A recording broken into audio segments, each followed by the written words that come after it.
Welcome to the chaos of a night battle as we continue our playthrough of Decisive Campaigns, Ardennes Offensive. Hi, this is Gamer1745 here, and we're in the start of a night turn, and we will zoom in here, give you the overall view of the map here.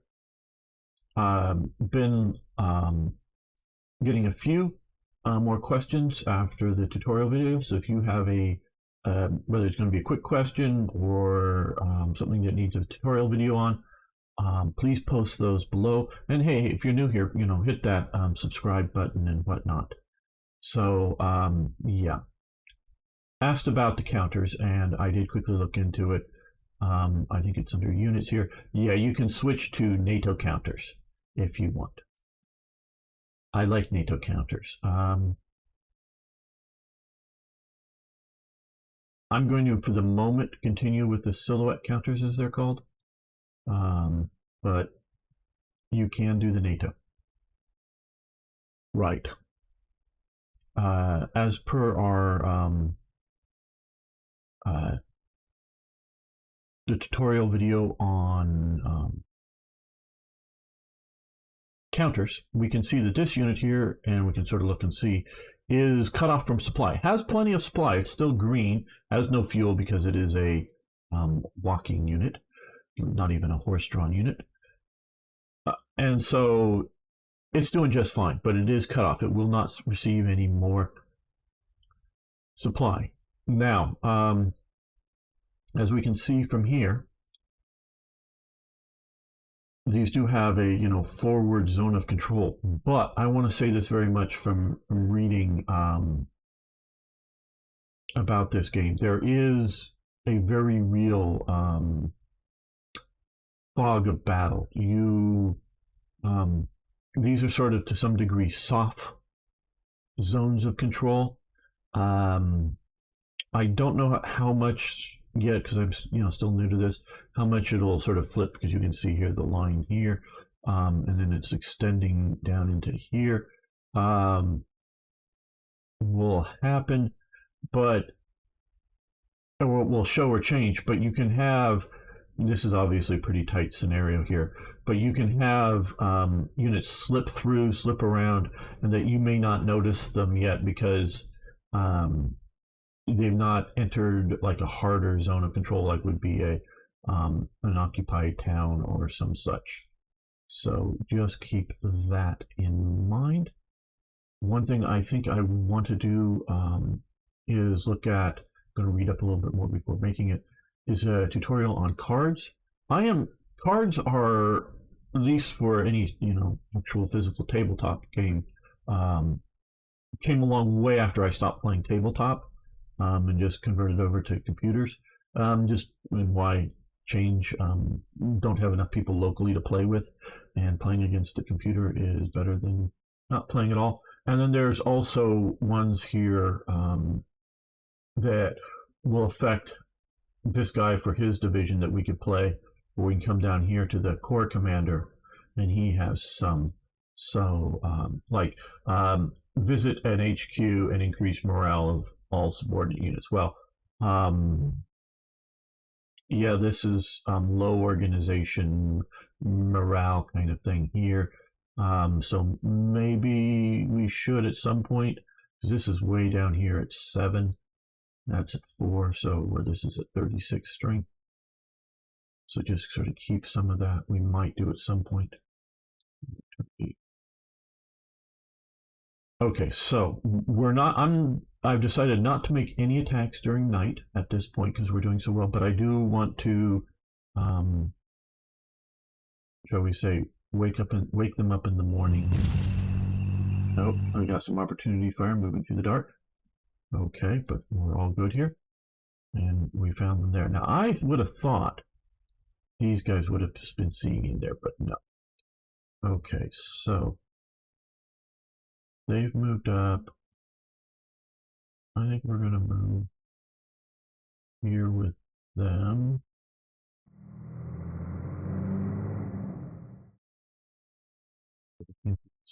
So we're going to I'm presuming that main supply depot is.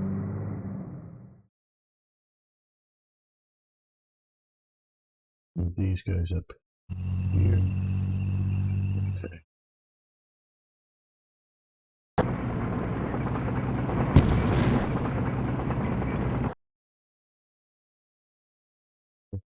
Well, okay, so again, we did not see them. I was planning on not having any attacks, but we're bumping into them more than I thought we would. Let's take this opportunity here to move up.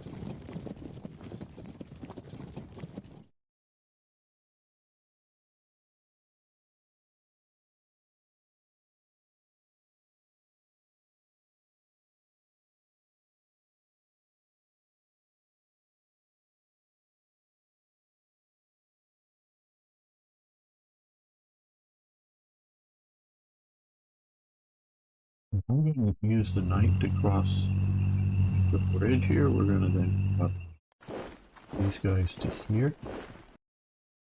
Alright, so now we've got these guys squeezed.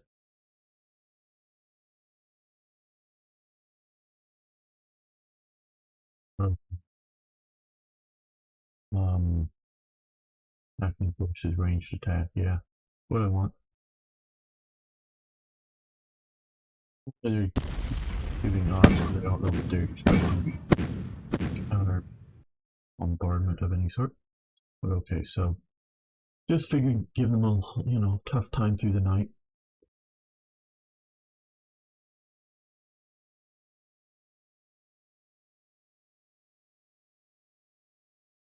No, that's what I was expecting. No return fire.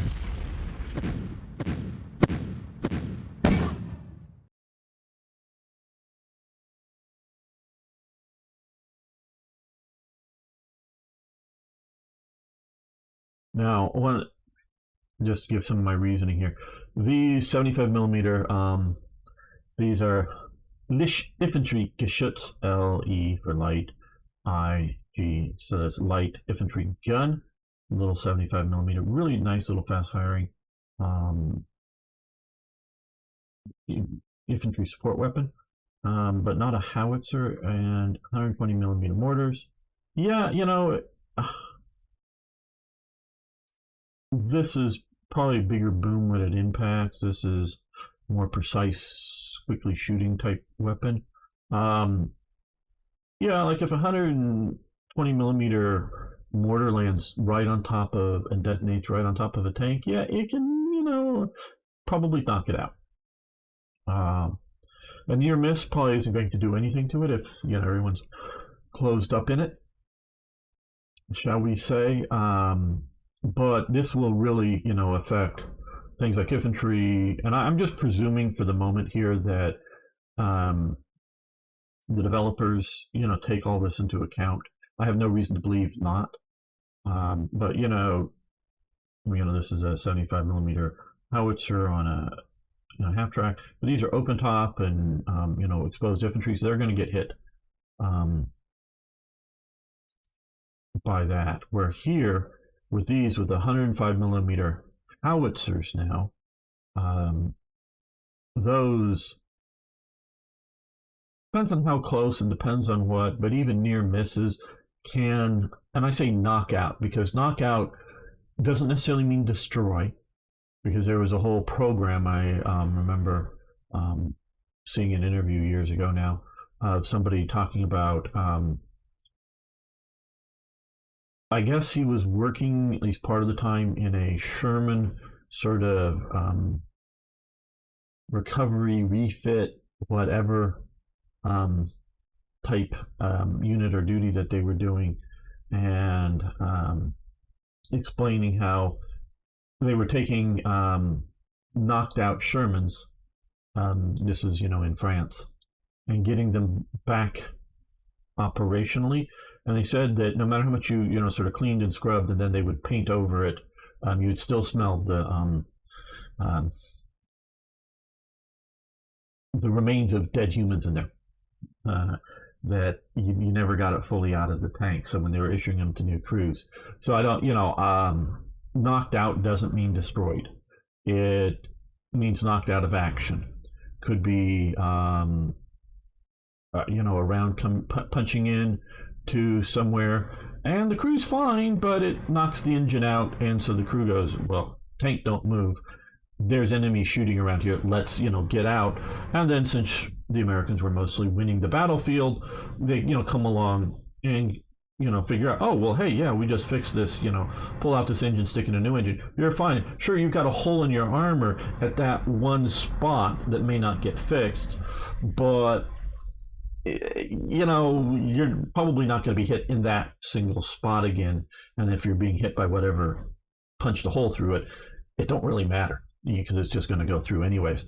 So you might just damage a vehicle. And of course, you also see photos of, the turret laying upside down next to the tank, and the armor of the tank is just, warped and bent out kind of thing, because that's, ammo racked.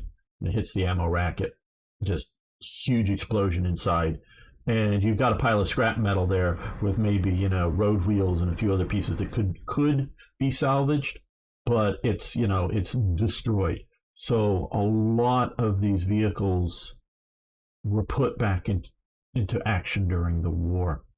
The Germans did huge numbers. The Soviets did actually a fair number of using captured equipment. Sometimes we can see photos that look like, oh yeah, they've got a Panther tank that, they quickly put on some red stars or whatever on them. Other times we see that they got a bunch of Panzer IIIs, I think mostly for this lot of them in sort of the winter, offensive, counteroffensive, or whatever, right after the Germans got close to Moscow, and pushed that back. I think they captured a bunch in the winter. And they take the turrets off all of them, and they put a tall, where is it? Well, yeah, sort of like this, because a box on top of the Panzer III, and put a 76 millimeter dual purpose gun in there. And it's a bunch of them that they convert over. Now the Germans, of course, capture at least one of these vehicles, and they go, oh, okay, well, let's take that back to our field refit thing. And they put on a German cupola, the thing right up there, that, the main hatch, if you will, but sort of the commander's hatch on the vehicle. And the Germans had nice ones that had like vision blocks to, the parallax view, kind of like, not periscope might be overstating it, but sort of what I mean, to look out and around. So they stuck one of those on top of it and then used it. So yeah, so these vehicles, and it's also sort of famous that Rommel's security detachment for his headquarters and a couple of the big headquarters trucks were mostly made up of captured equipment in North Africa. So a lot of these things change hands back and forth. And there's also a picture of a bunch of unfortunate Australians. The reason I'm saying they're unfortunate is because they were using captured Italian tanks, and they had big white kangaroos stenciled on the sides of the tank, try to keep friendlies from shooting at them. But they had to drive around Italian tanks in North Africa. So yeah, we can see that this kind of thing happens a lot. So knocked out doesn't mean destroyed. These 105 millimeter howitzers, these 150 millimeter schwer infantry Geschütz, heavy infantry guns, the explosive force of a round landing next to, like I said, one of these tanks, and then the shrapnel effects of the the round going off and going in every direction. Depending on the tank, depending on where it hits, it very well could punch through the armor, or can get in and damage the running gear of the tank or whatever to knock it out of action. And of course, if either one of these things does like a direct impact on top of the tank, you can kill it. So, but this would be a much better artillery armor knocking out, should be at least.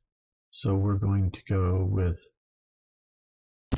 that here to see if we can any good bombardment. No, well, no knockout, but so right. So we've done that.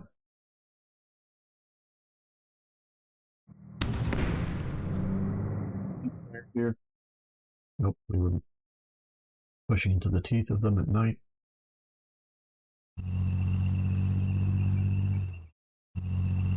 These guys up here.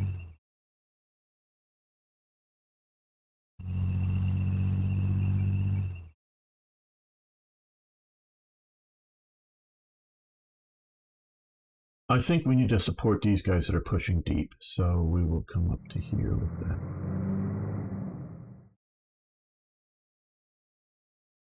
Okay, I think we will call it a night, as it were.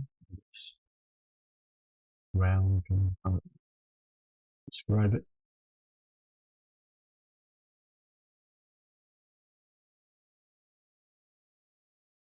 Their artillery in that position, no real losses, it looks like.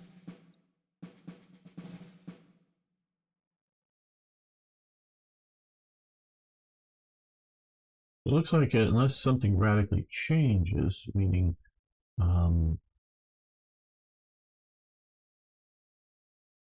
lots of reinforcements or something showing up, it looks like we're going to win this.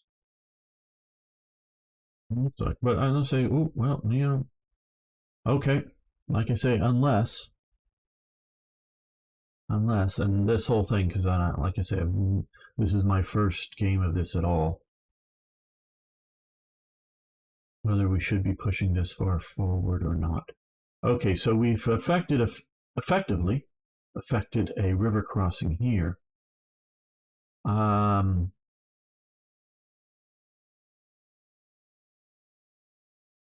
Yeah, I hope this is instructional for all of you. And I definitely knew that this may be a mistake here on this scenario. Because we can see that, you know, this is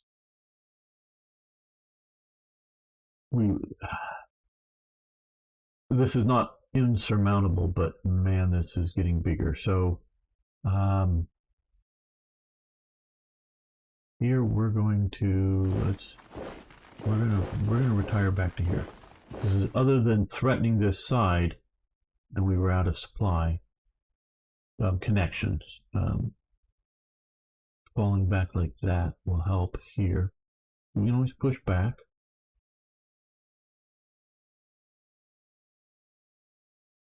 This is overextension here. This is just clearly overextension.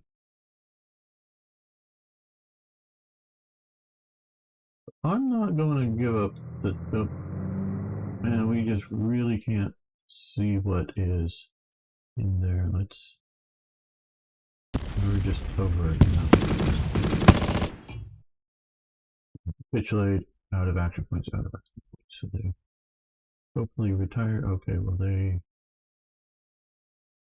don't know that I want to.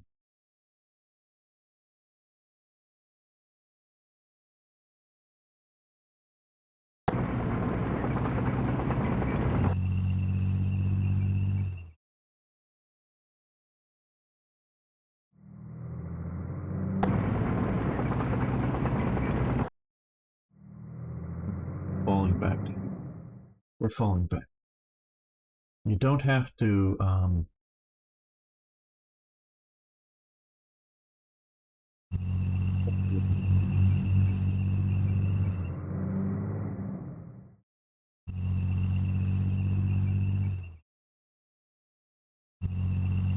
continue to be stupid.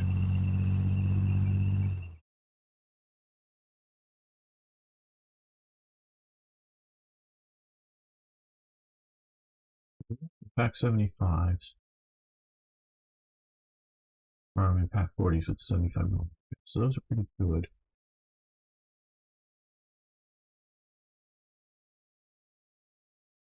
I think we will just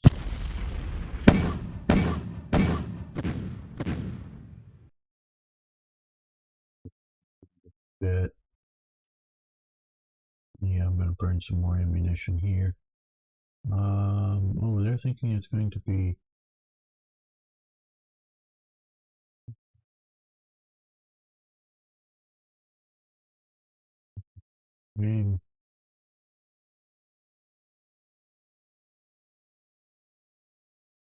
Well, just wanted to do indirect fire, but not looking like they're going to let me do that without a counter battery or whatnot.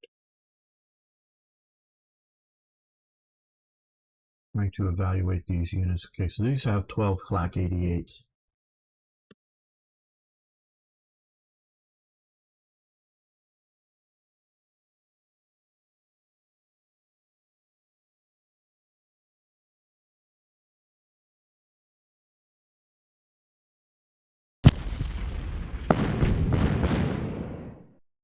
Just to give you my reasoning for this attack is we did take a bit of losses, yes, but we really hurt them and did force that unit back. Is instead of entirely giving the initiative over to the enemy, I felt it to be a good idea to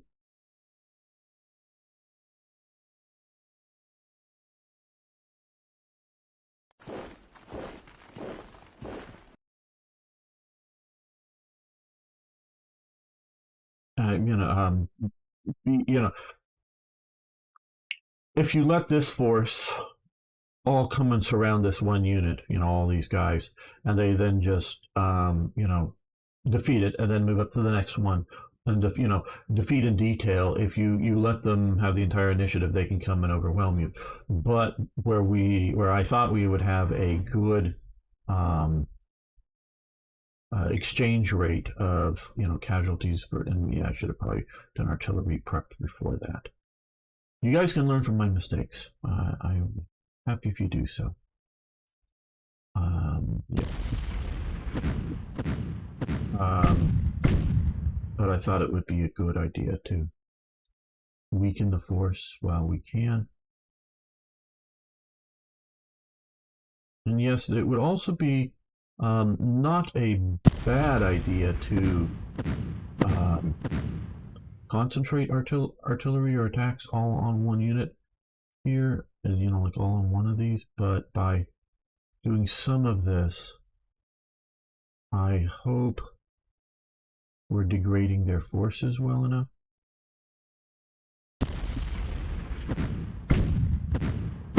The artillery is going to hurt the infantry more than the armor. This is why we hit there.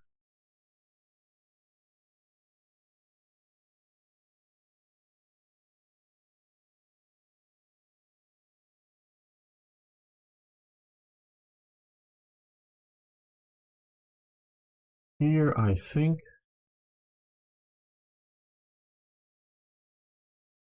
Yeah. I think we're just going to have to let that be here.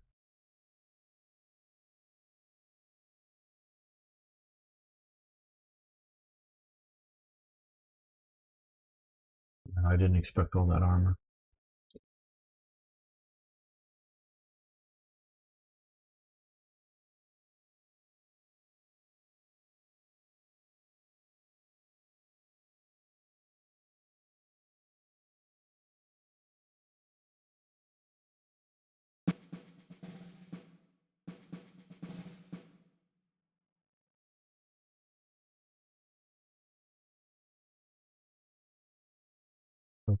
Well,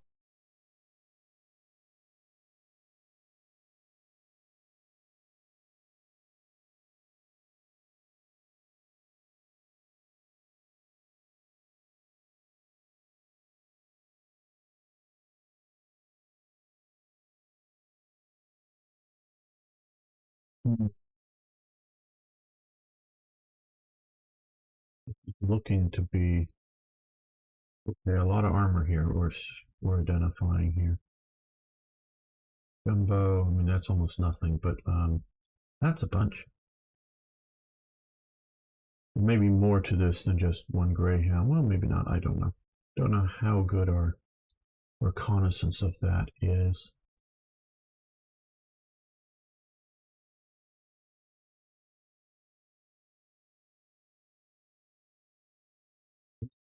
going to go after the infantry unit here.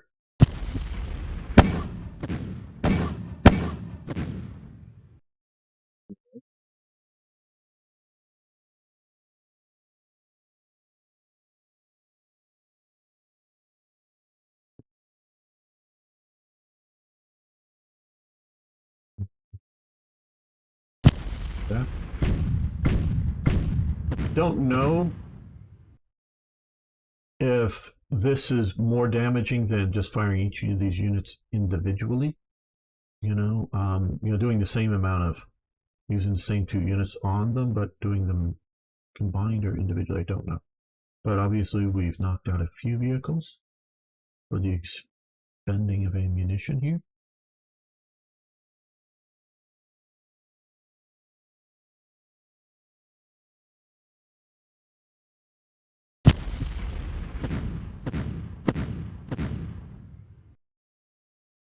And I don't know, because, as talked about in the video, this health bar isn't really a health bar. It is a sort of an organization and morale bar, or readiness bar, or whatever. So it's this unit here is not well organized. So let's come here. Let's go here, and increase defensive depth. Okay, I'm not really seeing what I'm looking for there.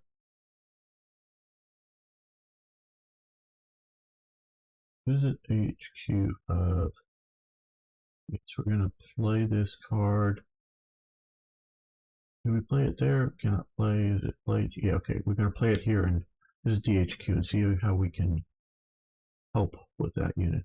Visit the 3rd Brigade, or Panzer Brigade, and had a conference with Burmeister Arnold. Also, I visit subordinate frontline units. Morale is increased with 4 points. Okay, so we've increased the morale here.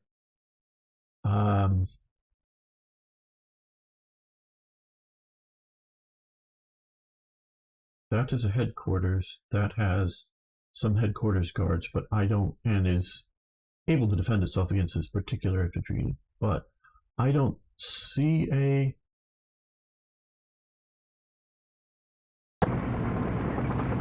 in town, I know, but interception fire. Okay. Making a pounding with that unit. We lost a truck in that. These guys are going to pull back to there.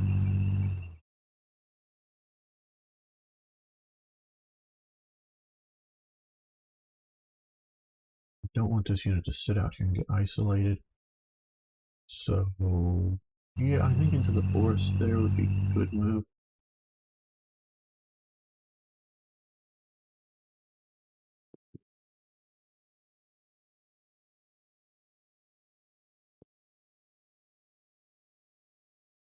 Yeah. Don't think we need to hold there, so I think we're going to come back to here.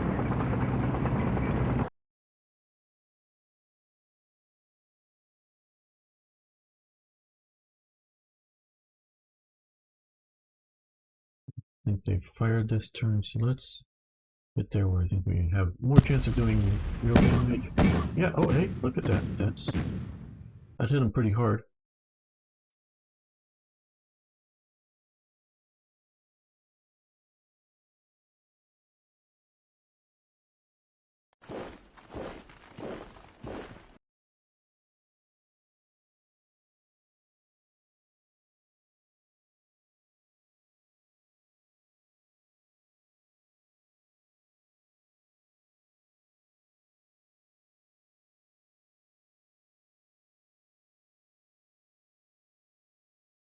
You guys are out of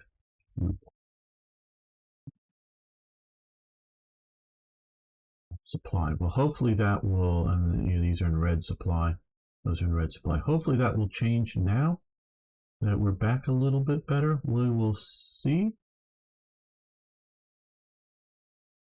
Because that still has enough fuel here. Okay, well, we'll see how this goes for fuel. Right. do remember those watching. This is just one small scenario that I'm using to learn this game, and quite honestly, I like this style of learning. You know, playing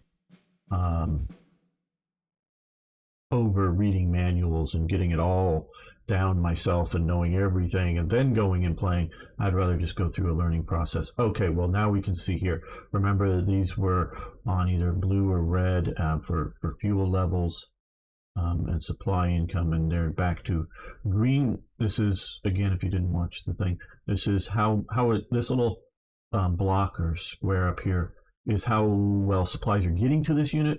This is its current supply. So we did have, at the beginning of this, again, this unit was up there. It wasn't getting supply, but it had enough supply.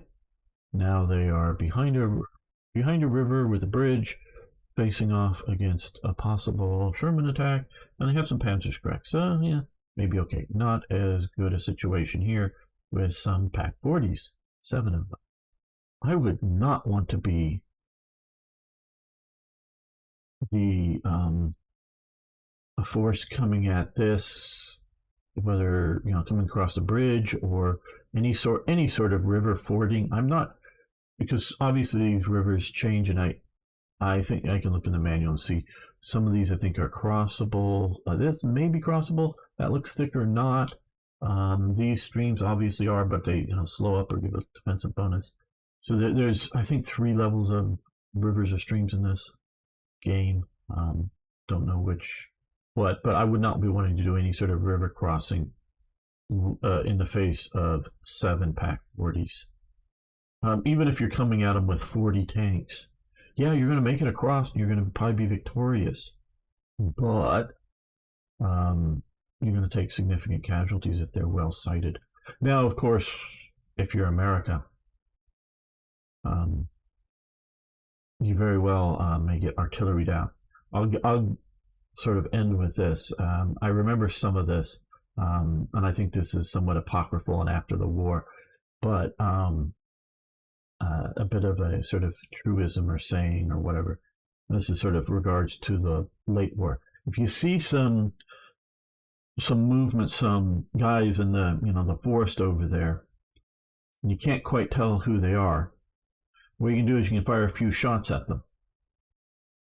And if you get back rapid rifle fire, they're English.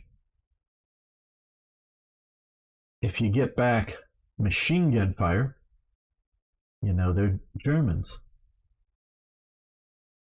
If they come out with their hands up, they're Italians.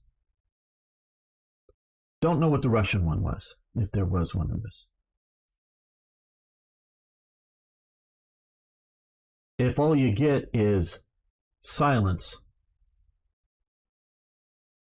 kiss your ass goodbye, because shortly you're either going to be hit with an artillery barrage or an airstrike, and they're the Americans.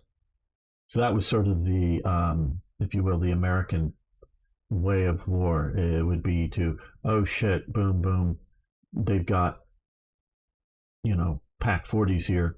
Well, let's just artillery the hell out of this and then move across. So leaving them junk, after they got artillery heavy. But yeah, so thank you all for watching. I want to thank my supporters on Patreon, Sir Toyjet, Chief, Timothy, and others over there. Can't remember them all, but thank you all. But everybody else, just hit that like button, post a comment. See you next time for more, yes, even more historical gaming.